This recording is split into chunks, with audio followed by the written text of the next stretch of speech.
The year was 2147, and Earth had entered what scholars called the post-extraction age. Resources on the surface had long been depleted, forcing humanity to look deeper, much deeper, for salvation. Deep beneath the Earth's crust, the mining station, Rockground, stood as humanity's most ambitious venture yet, a marvel of engineering and desperation in equal measure. Lin Vu adjusted her thermal suit, feeling the familiar weight of responsibility settle on her shoulders as she stared at the holographic display. The tunnels of red-hot rock stretched before her, illuminated by the cold, blue fluorescent lights that had become her constant companion over the past 18 months. As a young geologist specializing in core structure research, she had been handpicked by TerraCore, the multinational corporation that controlled the entire lower core mining industry, to ensure the extraction process wouldn't trigger planetary catastrophe. "Thermal readings are stable," Dr. Vu said, the voice of Arbor, the artificial intelligence that managed the drone network throughout the mining system. "Core samples show consistent mineral composition. The Helios drilling vessel is ready for descent to the next extraction point." Lin nodded absently, her eyes fixed on the latest seismic data. Something felt off about the readings, but she couldn't quite place it. The pressure gradients were within acceptable parameters.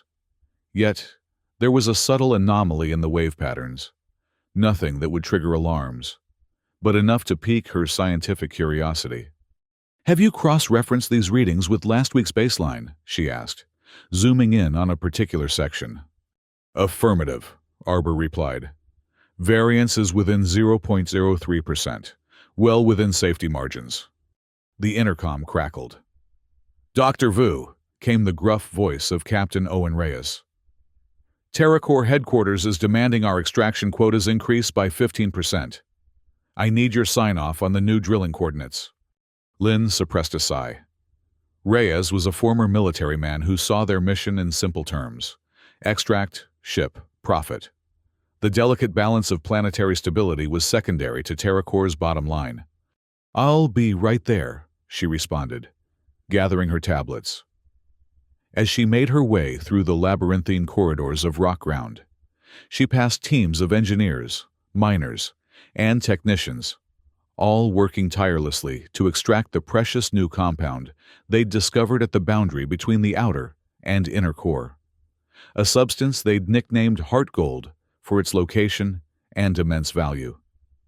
The material had revolutionary properties that made it the most sought-after resource in human history, capable of powering fusion reactors at unprecedented efficiency.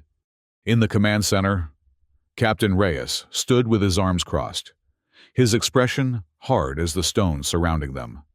Next to him, Engineer Kaori Nakamura was reviewing the drilling schematics with a furrowed brow. "Dr. Vu," Reyes nodded curtly. "These are the new coordinates. We need your authorization." Lin studied the proposed drilling path.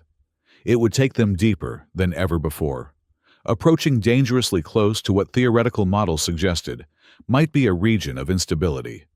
"This exceeds our safety parameters," she said carefully. "We haven't properly mapped the structural integrity of this region." "TerraCore has revised the safety parameters," Reyes responded flatly. "Their simulations indicate acceptable risk levels." Kaori glanced up, her dark eyes meeting Lin's with silent concern. They both knew what acceptable risk meant to TerraCore executives safely ensconced in their surface towers. "I need more time," Lin insisted. "At least let me send a probe down first." "We don't have time," Reyes countered. "The quarterly report is due next week, and we're already behind target. Dr. Vu, I respect your expertise, but I remind you that we all signed contracts acknowledging TerraCore's final authority on operational decisions." Lin felt trapped, as she often did between scientific caution and corporate pressure. Reluctantly, she pressed her thumb against the authorization panel. The screen flashed green. "Helios drill vessel initiating descent," Arbor announced. "Estimated time to target zone, 47 minutes. Lin returned to her station, monitoring the vital signs of the massive drilling machine as it penetrated ever deeper into the earth. Kaori joined her, bringing 2 cups of synthetic coffee. "You did what you could," the engineer said softly. "Sometimes I wonder if they'd still push forward even if you predicted the planet would crack in half. As long as they could extract the valuable half first," Lynn replied with a grim smile. She sipped the bitter liquid, grateful for both the caffeine and the companionship. The Helios descended steadily, approaching 4,000 kilometers beneath the Earth's surface. At this depth, conventional drilling would be impossible due to the extreme pressure and heat. But TerraCore's proprietary technology, a combination of quantum tunneling and molecular disassembly, allowed them to bypass many of the limitations that had previously kept humanity from the planet's inner treasures. "Approaching target zone," Arbor reported. "Initiating preliminary scan." On the monitor, Lynn watched as the Helios deployed its sensor array, gathering data on the surrounding rock composition. Everything was proceeding according to standard protocol until something unprecedented happened. The audio feed from the Helios suddenly activated, filling the control room with a sound that made everyone freeze in place, the unmistakable sound of a child crying. It was faint at first, almost imperceptible beneath the background noise of the drilling machinery. But it grew clearer, a soft, plaintive sobbing that echoed through the speakers. "What the hell is that?" Reyes demanded, striding over to Lynn's station. "Some kind of audio malfunction?" Lynn's fingers flew across the console, checking the system diagnostics. "All systems are functioning normally. That sound is coming through the Helios's external microphones." "That's impossible," Kaori whispered, her face pale. "At that depth, with that pressure, there can't be—" "Shut it down," Reyes ordered. "Shut down the audio feed." Lynn hesitated, her scientific mind racing with possibilities. Could the newly discovered compound somehow be generating audio vibrations that mimicked human sounds? Was it possible that the extreme conditions were causing some kind of hallucinatory effect in their equipment? "I said shut it down," Reyes repeated, his voice hard. Reluctantly, Lynn muted the audio feed, but the image of the sound waves continued to dance across her monitor, proof that whatever they were hearing wasn't just in their imaginations.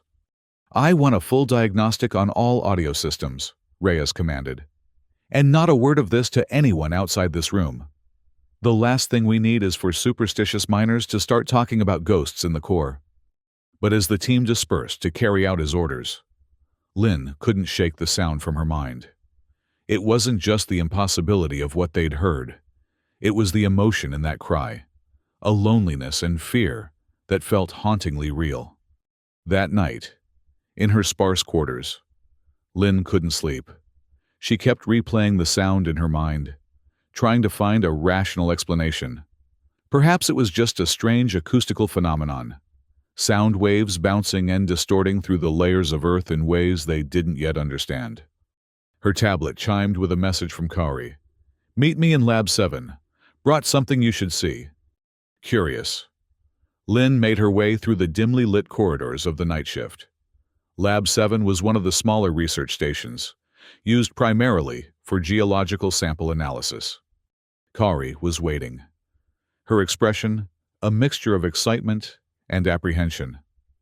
"I extracted the audio file before Reyes ordered the system purge," she said without preamble, connecting her tablet to the lab speakers. "Listen to this." The crying sound filled the room once more, but Kaori had enhanced it, filtering out the background noise. It was clearer now, unmistakably the sound of a young child in distress. "This defies everything we know about physics," Lynn said, staring at the waveform displayed on the screen. "Maybe not everything," Kaori replied. She pulled up another file, an old research paper from the early 22nd century. "There's a theory from Dr. Weijiang about hollow pockets within the Earth's mantle that could potentially harbor isolated ecosystems. It was dismissed as fringe science at the time. But—" "You think there could be people living inside the Earth?" Lynn asked, skeptical despite the evidence playing through the speakers. Not modern humans, Kaori clarified, but maybe descendants of an ancient civilization that took shelter deep underground, or something that evolved separately from surface life. It sounded fantastical, but as a scientist, Lin knew better than to dismiss evidence simply because it challenged established theories. Even if that were possible, how would they survive the heat and pressure? The same way we've managed to build this station, Kaori suggested. Adaptation and technology. Maybe forms we haven't even imagined. Before they could discuss further, Lin's tablet alerted her to an incoming message from TerraCore headquarters. Proceed with extraction, as scheduled.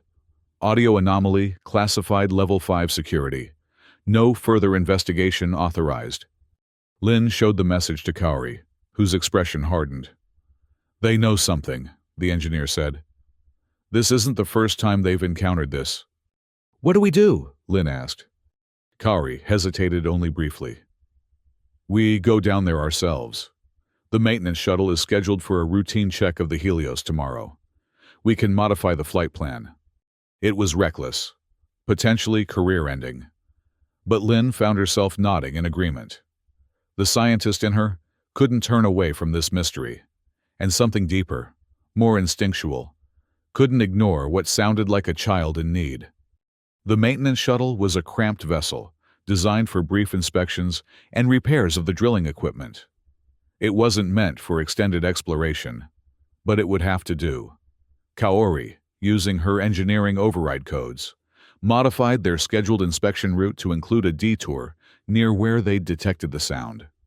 As they descended into the Earth's depths, Lin monitored the external conditions, temperatures exceeding 5,000 degrees Celsius, pressure millions of times greater than at the surface.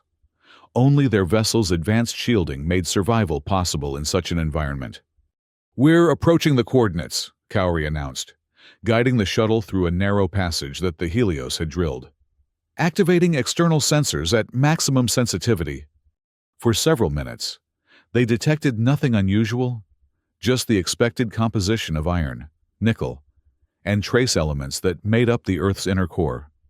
Then, as they passed a particular section of newly exposed rock, the sensors picked up the sound again, the child's cry, louder and clearer than before. It's coming from within that formation, Lin said, pointing to a section of rock that gleamed differently than its surroundings. There was a translucent quality to it, almost like crystal rather than metal. I'm going to try something, Kaori said, adjusting the shuttle's forward sensor array. These were designed to penetrate rock formations to detect mineral deposits. If I recalibrate them, the screen before them changed, displaying a visual representation of what lay beyond the crystalline barrier. What they saw left them both speechless. Beyond the thin layer of translucent rock was a vast cavity, an enormous chamber that shouldn't have been possible at this depth. The sensor data suggested the chamber was somehow protected from the crushing pressure and extreme heat of the surrounding core, maintaining conditions that could, theoretically, support life. And in the center of the chamber was a small, humanoid figure. This changes everything, Lin whispered, staring at the indistinct shape on the screen. We need to get closer, to see. A violent tremor suddenly rocked the shuttle, sending them careening against the crystalline barrier. Warning alarms blared as the vessel's systems reported multiple failures. Something's interfering with our electronics, Kaori shouted above the noise, fighting with the controls. We're losing stabilizers. On their communication system. Captain Reyes's voice crackled through. Shuttle Maintenance 3. Return to base immediately. You have deviated from your authorized route. This is a direct order. We've discovered something incredible, Lin responded. A chamber, a possible life form. Return to base. Reyes's voice was cold with fury. Security has been dispatched to escort you upon arrival. Another tremor hit the shuttle, more violent than the first. The crystalline barrier before them began to crack, lines spreading across its surface like a spiderweb. We need to leave, Kaori urged, already plotting a return course. The shuttle can't withstand another shock like that. Reluctantly, Lynn agreed, though her eyes remained fixed on the mysterious chamber as they pulled away. Just before they turned back toward the station, she thought she saw movement, the small figure reaching out toward them. Upon their return to rock ground, they were met by armed security personnel who escorted them directly to Captain Reyes's office. The captain was livid, pacing behind his desk like a caged animal. Unauthorized deviation from mission parameters. Willful disregard for direct orders. Do you have any idea of the damage you've done? He demanded. TerraCore is considering terminating both your contracts and pressing charges for industrial espionage. We found evidence of life in the Earth's core, Lynn stated firmly. A chamber that shouldn't exist, and someone inside it. This discovery transcends corporate interests. You found nothing, Reyes countered. Your sensor data has been analyzed and attributed to equipment malfunction due to the extreme conditions. The audio phenomenon has been explained as resonance within the crystal formations, a natural occurrence that happens to resemble human vocalization. That's absurd, Kari protested.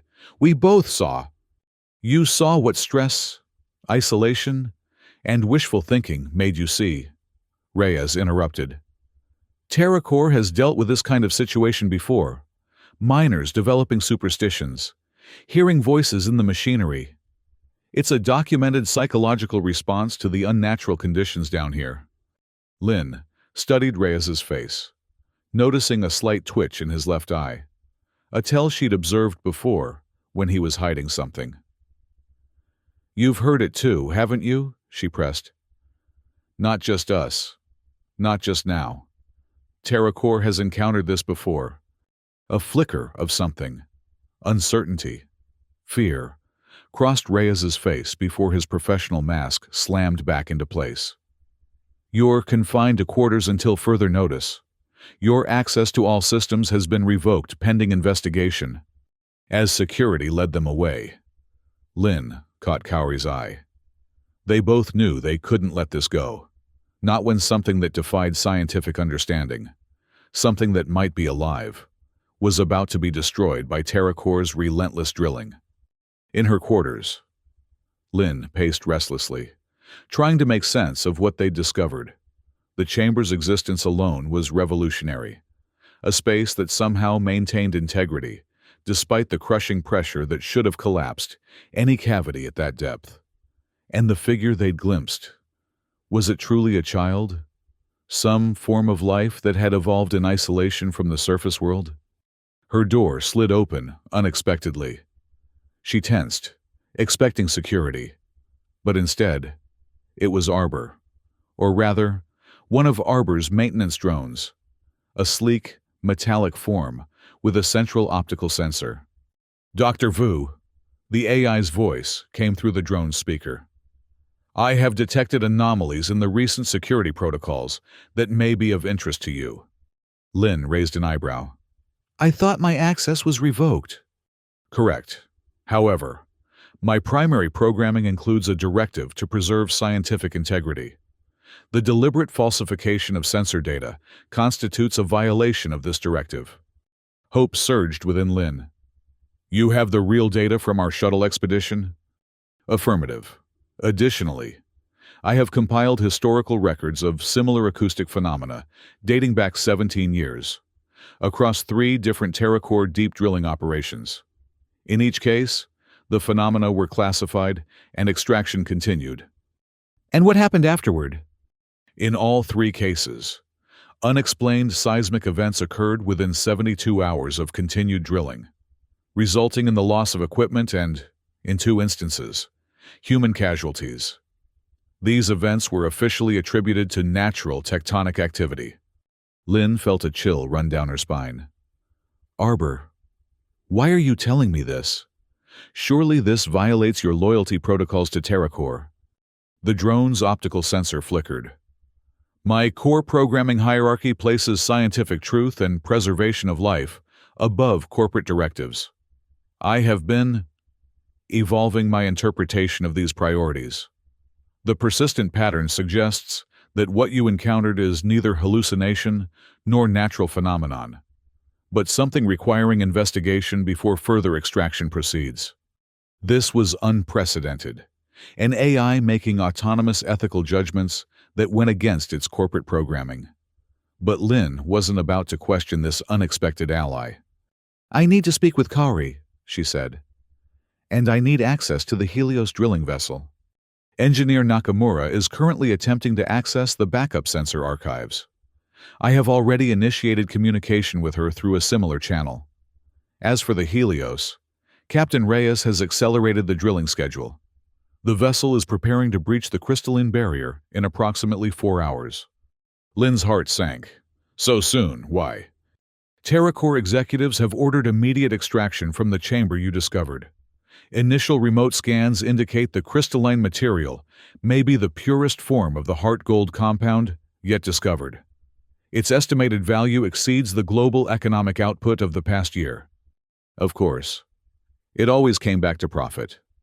They'd destroy whatever was in that chamber, a potential new life form, perhaps even an unknown civilization, for the sake of quarterly returns.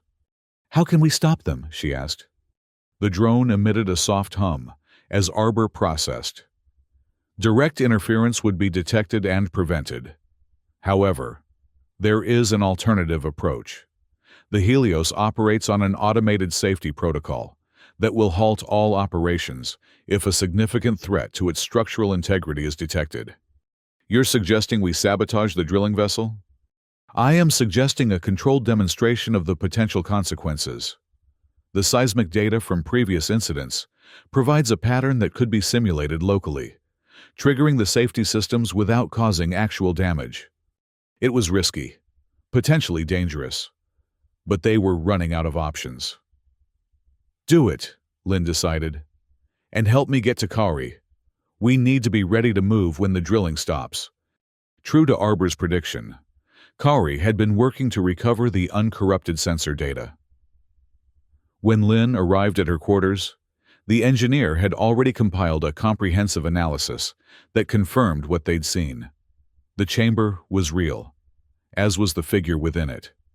"Look at this," Kaori said, pointing to a spectral analysis. "The crystalline material isn't just a barrier.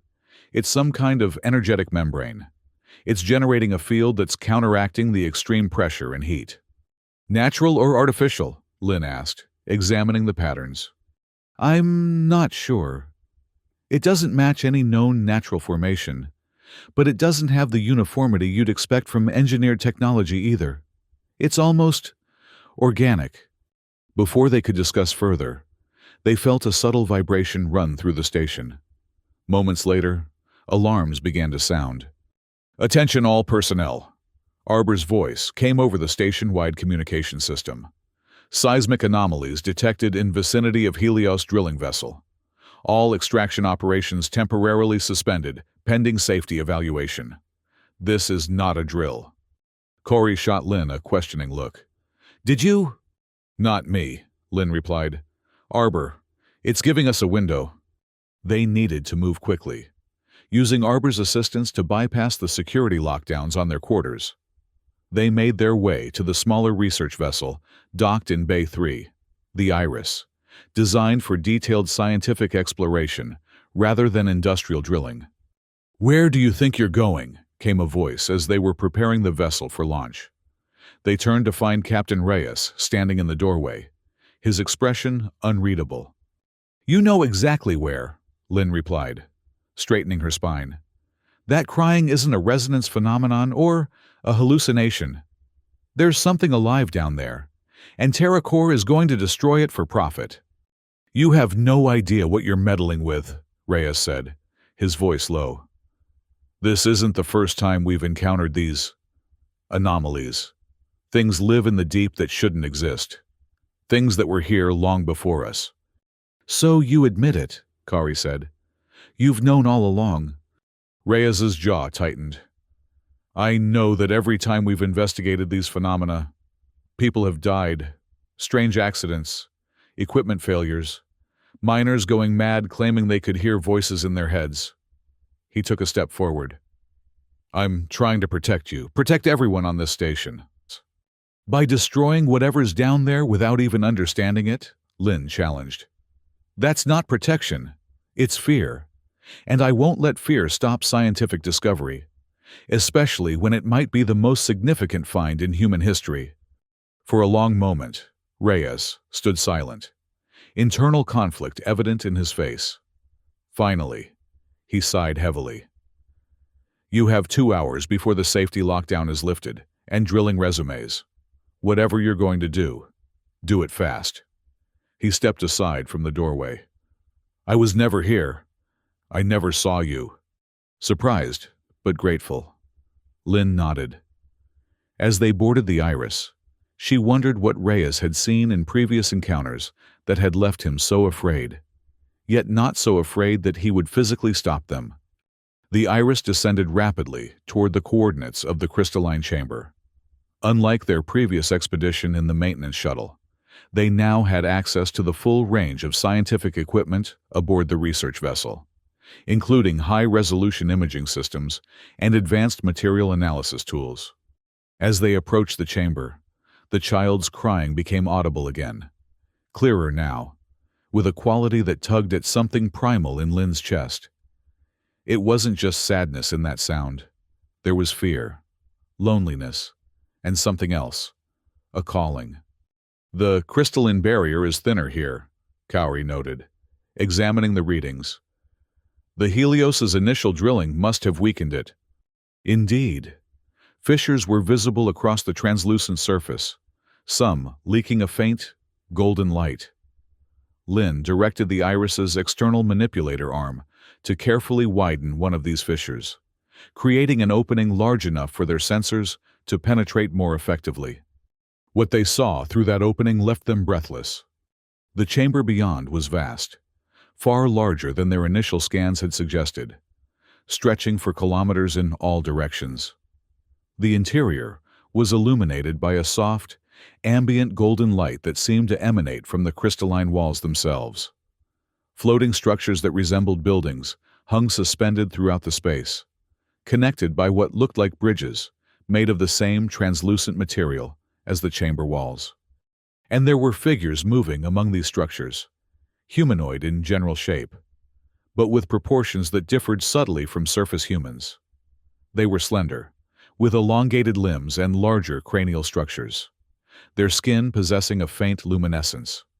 My God, Cowrie whispered, an entire civilization, right beneath us, all this time.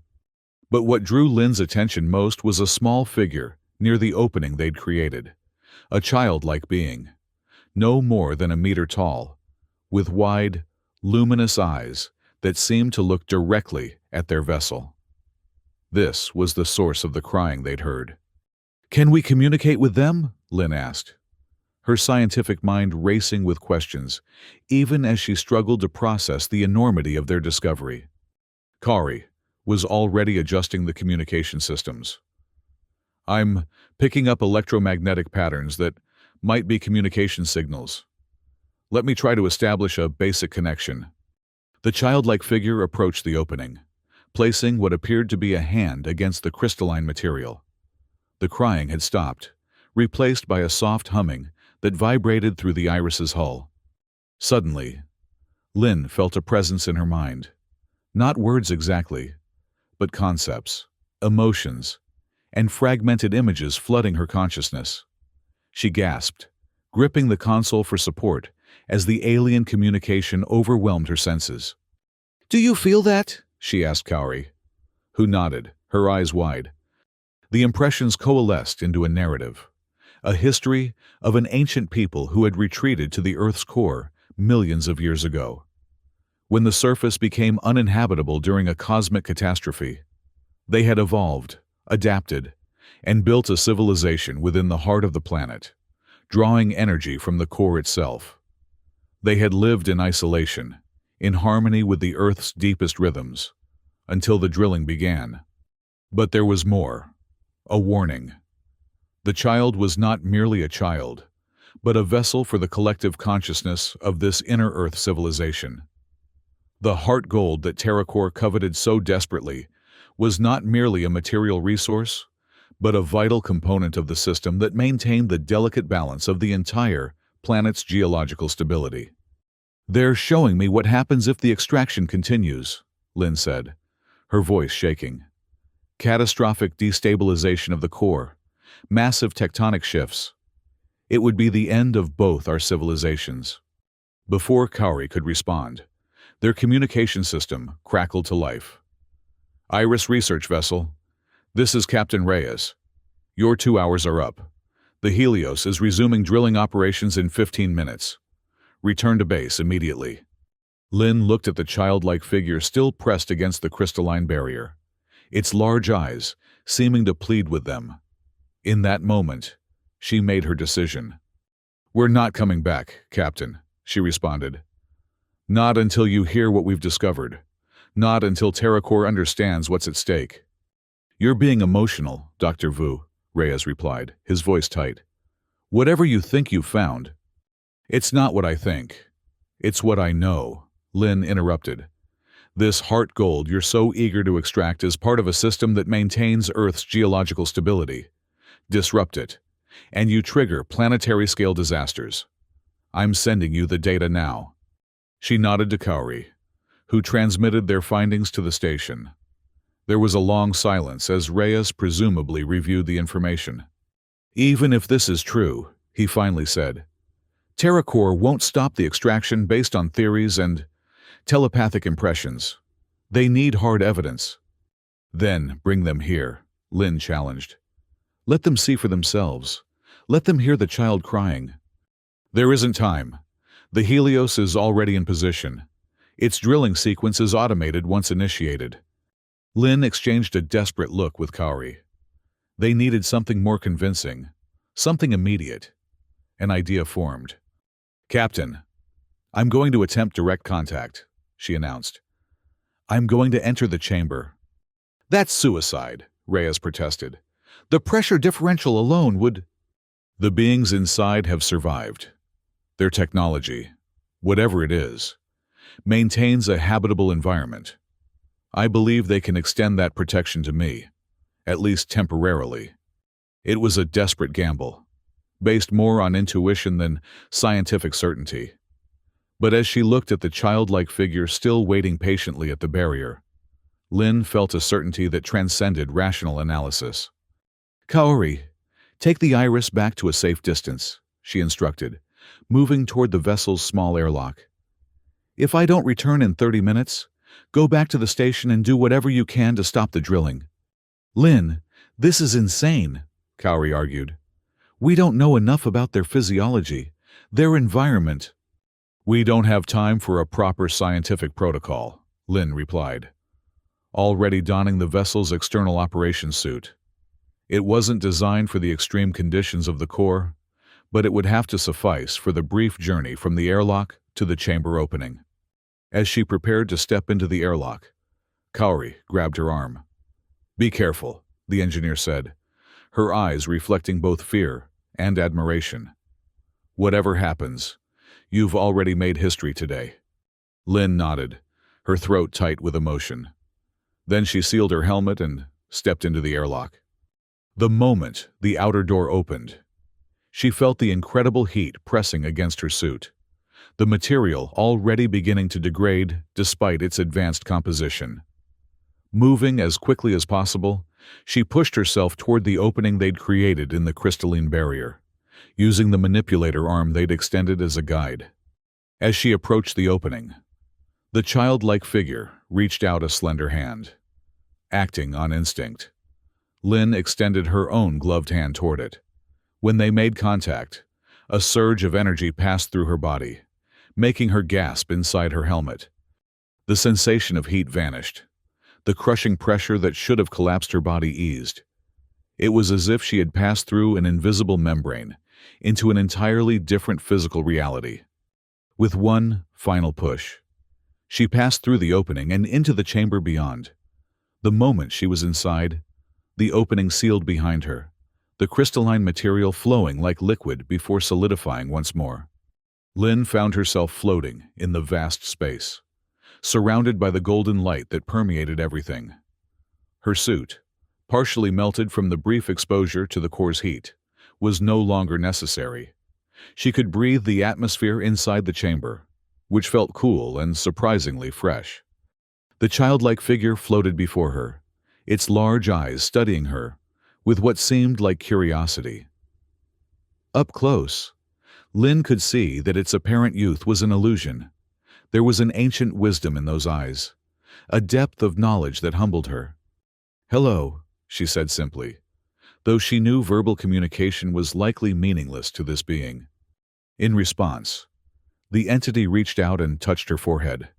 Instantly, Lynn's mind was flooded with information, not just concepts and emotions this time, but a structured knowledge transfer that felt like years of education compressed into seconds. She learned the true nature of the inner Earth civilization. They called themselves the Custodians, a race that had evolved separately from surface life. Their biology adapted to harness the Earth's electromagnetic field directly. The chamber wasn't a constructed space, but a symbiotic environment, part technology, part biology, wholly integrated with the planet's natural systems. The heart gold that TerraCore coveted was actually a crystallized form of the energy conduits that regulated the flow between the Earth's core and its mantle. Extract too much, and the delicate balance would collapse, triggering a cascade of disasters that would render both the surface and the inner realm uninhabitable. The child, Echo, as Lynn understood its designation, was not merely a member of their species, but a specialized being created specifically to communicate with surface dwellers should they ever penetrate deeply enough to make contact. Its cry was a deliberate signal, designed to resonate with human empathy, to make them pause before causing irreversible damage. As this knowledge settled into her consciousness, Lynn became aware of other custodians gathering around them, their slender forms graceful in the weightless environment. They were concerned, she realized, not just for their own safety, but for the entirety of Earth's complex ecosystem, which included surface life. Through Echo, they communicated a proposal, a partnership between their civilizations rather than exploitation. They possessed knowledge of planetary systems that had taken millions of years to develop, insights that could help surface humans solve their resource crises without destructive extraction. But time was running out. The Helios was preparing to drill, its powerful systems poised to breach the chamber's integrity. Even now, Lynn could feel vibrations passing through the crystalline walls as the drilling vessel moved into position. "I need to go back," she conveyed to Echo, focusing her thoughts as she'd learned from the knowledge transfer. "I need to stop them." Echo's response came not in words, but in a series of impressions. Doubt, concern, a sense that surface humans would not listen, that profit would outweigh wisdom, as it had countless times before. "Let me try," Lynn insisted. "But I need proof, something tangible I can show them." Echo considered for a moment, then placed both hands on Lynn's temples. A final, intense knowledge transfer occurred. Not just information this time, but a form of connection. When it was complete, Lynn understood. Echo had linked itself to her consciousness. It would experience what she experienced, communicate through her when necessary. More importantly, it had given her the ability to channel a fraction of the custodian's control over their crystalline technology. It wasn't much, just enough for a demonstration, but it might be sufficient to convince TerraCore of what was at stake.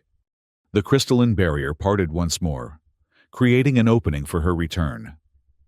As Lynn prepared to leave, Echo conveyed one final impression: gratitude, tinged with the cautious hope that cooperation might replace conflict. Kari was waiting anxiously when Lynn returned to the Iris, her eyes widening at the sight of her colleague's partially melted suit and the strange, golden luminescence that now seemed to emanate faintly from Lynn's skin. "What happened in there?" she asked, helping Lin remove the damaged helmet. Everything, Lin replied, her voice distant as she processed the vast knowledge she'd received. They're called the custodians. They've been here for millions of years, maintaining the Earth's core systems. And they want to help us, Kaori, to share knowledge instead of having their home destroyed. She quickly explained what she'd learned about the true nature of the heart gold and the catastrophic consequences of continued extraction. As she spoke, the Iris's communication system activated. Dr. Vu, came Reyes's voice, tense with urgency. The Helios has begun its drilling sequence. Whatever you're going to do it now. Lin closed her eyes, focusing on the connection Echo had established. She could sense the crystalline structures around them, feel the vibrations as the Helios's advanced drilling equipment began to penetrate the outer layers. Reaching out with her mind, guided by the knowledge Echo had shared, she initiated a localized reaction in the crystalline material directly in the Helios's path. The effect was immediate and dramatic. The material flared with blinding golden light, releasing a controlled pulse of energy that disrupted the drilling vessel systems without causing permanent damage. What was that? Reyes demanded over the comm. The Helios just went into emergency shutdown. All systems reporting some kind of electromagnetic surge.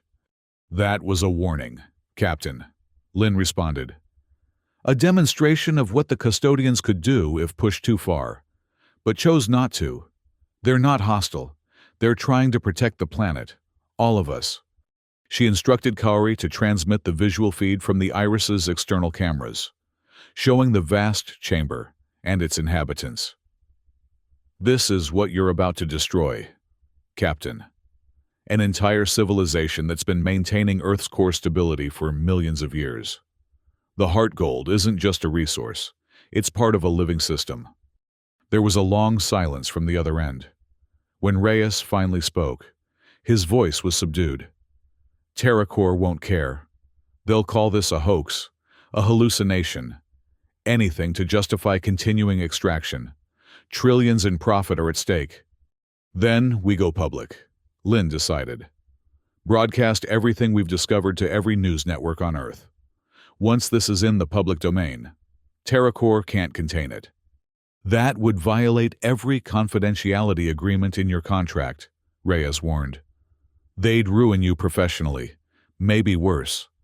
Lin felt Echo's presence in her mind, offering support and something else, a confidence in the fundamental decency of humanity that surprised her, given how close they'd come to catastrophe. Some things are more important than careers or corporate profits, she replied. This is about the survival of two civilizations. Will you help us, Captain? Another long pause.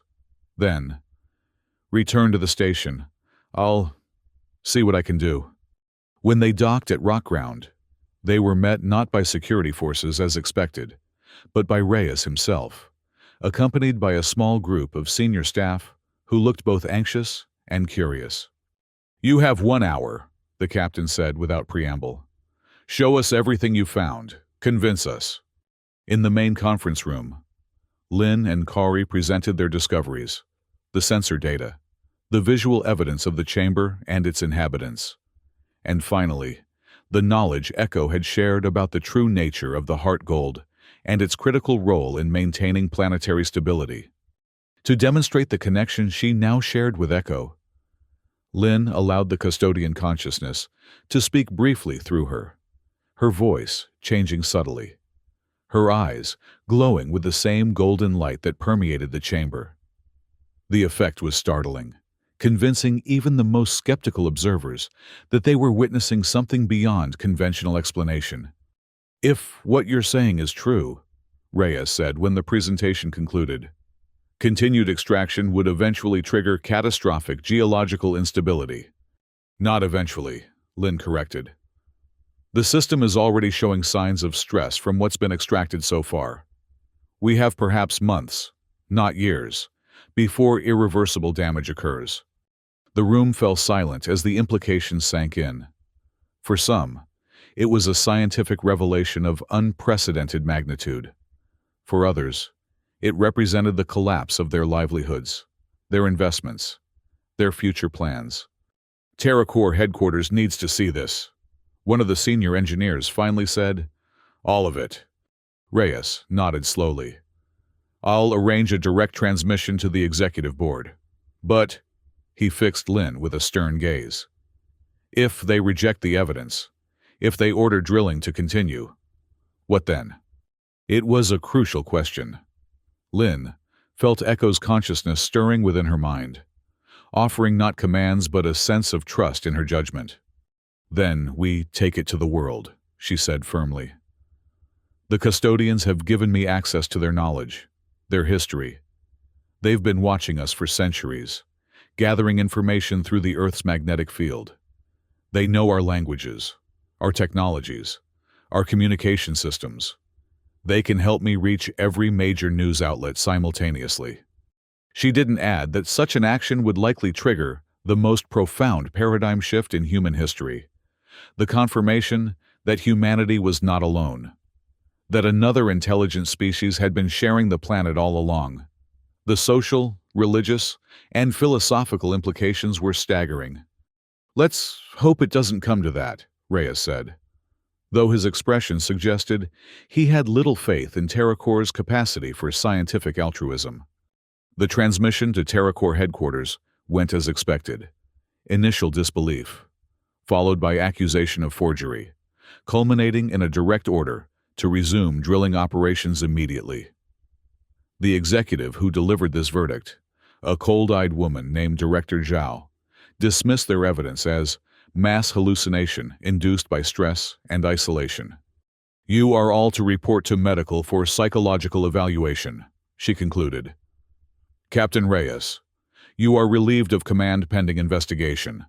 The Helios will resume operations under automated protocols within the hour."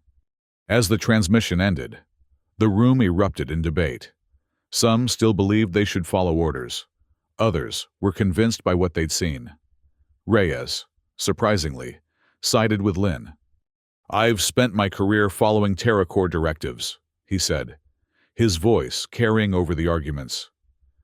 "I've justified it as necessary for humanity's survival. But this," he gestured to the images of the custodian civilization, still displayed on the screens. "This changes everything. If we destroy them, we destroy ourselves." It was the validation Lynn needed. With Reyes's support, most of the station personnel fell in line, using the specialized connection Echo had established. Lynn began transmitting evidence of the custodian's existence to every major news network on Earth. The response was immediate and overwhelming. Initial skepticism quickly gave way to awe, as multiple independent sources confirmed the authenticity of the footage.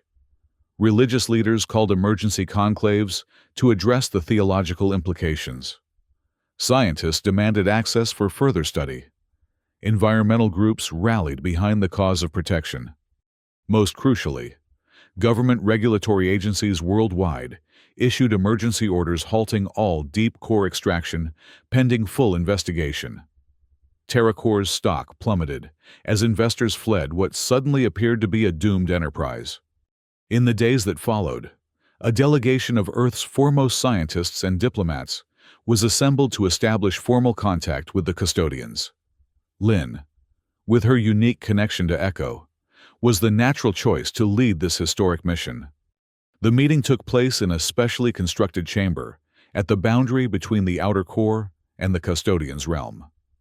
Echo, appearing in person rather than through Lynn's consciousness, presented the terms for a new relationship between the two civilizations. The custodians would share their knowledge of planetary systems, helping humanity develop truly sustainable technologies that would end their resource crisis. In exchange, all deep core extraction would cease permanently, with the sites already damaged to be healed through custodian methods. It was, in many ways, a better outcome than humanity deserved, given how close they had come to destroying an ancient civilization and potentially their own planet in the process. But, as Echo explained through its unique form of communication, the custodians had been observing human evolution for millennia and recognized their potential for both great destruction and great wisdom. They believe we're worth saving, Lin explained to the assembled delegates. Despite everything, they see in us the capacity to learn, to grow, to become true partners in planetary stewardship. The formal agreement was signed a month later, ratified by a newly formed United Nations committee specifically established to manage relations with the custodians. TerraCore, facing bankruptcy and worldwide condemnation, was dissolved, its assets redistributed to fund the transition to technologies based on custodian principles. Echo, who had become something of a global symbol for this new era of cooperation, was formally introduced to the world through a carefully managed series of appearances. Children especially were fascinated by the custodian emissary, who in turn seemed equally intrigued by the diversity and vibrancy of surface life. For Lin, the journey had transformed her from an isolated scientist to the bridge between two civilizations. The knowledge Echo had shared with her would take lifetimes to fully explore and implement. But already, the first applications were revolutionizing humanity's relationship with their planet. Standing at the observation deck of the renamed Harmony Station, formerly Rock Ground, Lin watched as a team of human engineers worked alongside custodian guides, learning the principles of crystalline technology that might one day replace the destructive extraction methods of the past. "Did you ever imagine it would turn out this way?" Cowrie asked, joining her at the viewport. Lin smiled, feeling Echo's distant consciousness like a warm presence in the back of her mind. "Not in my wildest dreams. But then, the universe has always been more wonderful and strange than our science could predict." Below them, in the golden light of the chamber, human and custodian children were engaged in a form of play that transcended their profound biological differences, finding common ground in curiosity, in joy, in the simple pleasure of discovery. It had begun with a child crying in the stone, a sound that, by all rights, shouldn't have been possible. But that impossibility had opened the door to a new understanding of their world and their place within it. The Earth was not merely a resource to be exploited, but a complex, living system of which humanity was just one part. Neither the first intelligent species to call it home, nor, they now understood, the last. As Lin watched the children play, she felt a profound sense of hope. The crying had stopped. In its place was laughter that echoed through stone older than humanity itself, promising a future limited only by their capacity for wonder and their willingness to listen to the voices that had been calling to them all along.